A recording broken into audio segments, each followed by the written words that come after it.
Oublions ce qui est en arrière. Je cours vers le but pour renforcer le prix de la vocation céleste de Dieu en Jésus-Christ. Et que la paix du Christ à laquelle nous sommes tous appelés remplisse nos cœurs dès à présent et de toujours. Amen. Chapitre 2. 2 jours après, il y a un mariage dans le village de Cana, en Galilée.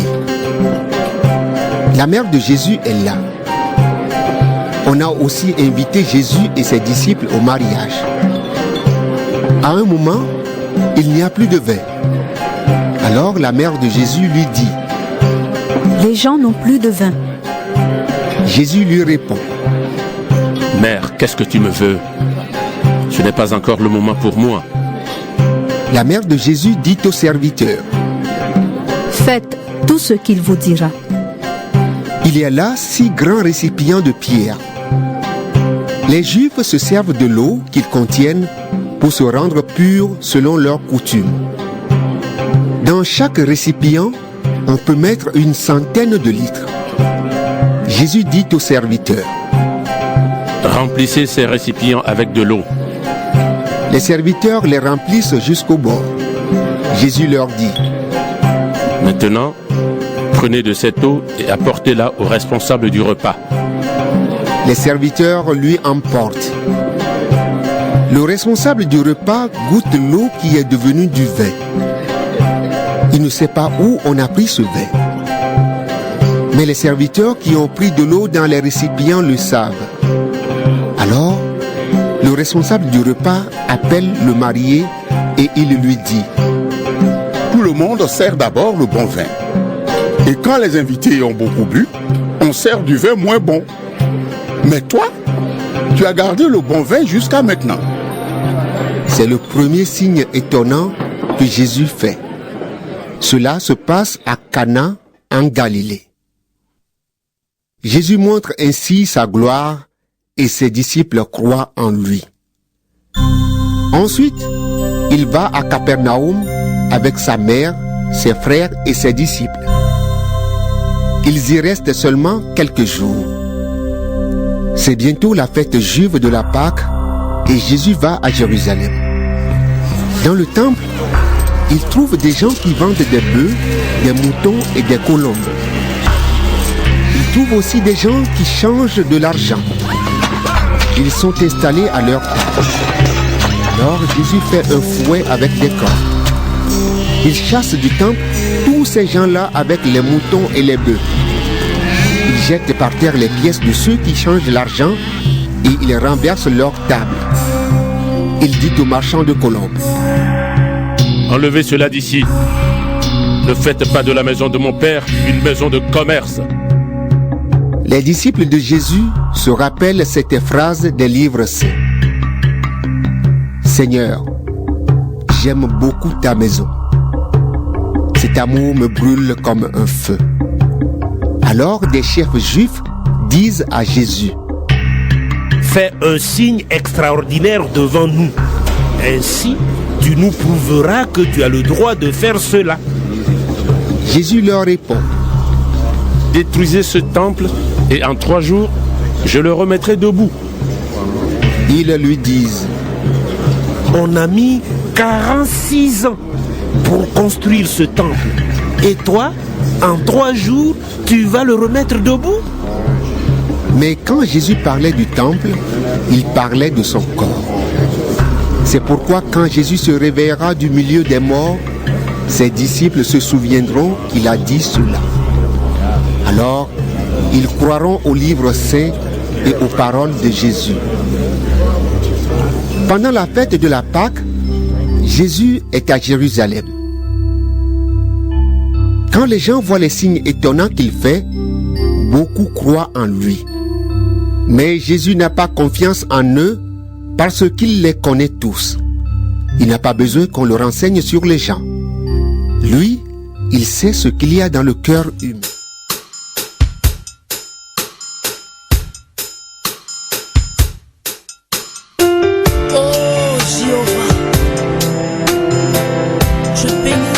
Seigneur,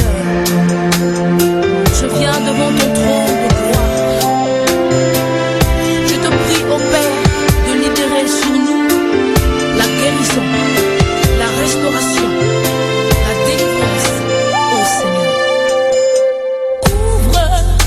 les écluses des cieux, que ta pluie tombe, que ta pluie tombe. Ouvre les écluses des cieux, que ta pluie tombe, que ta pluie tombe. Ouvre les écluses des cieux.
vie en moi, Abba Père.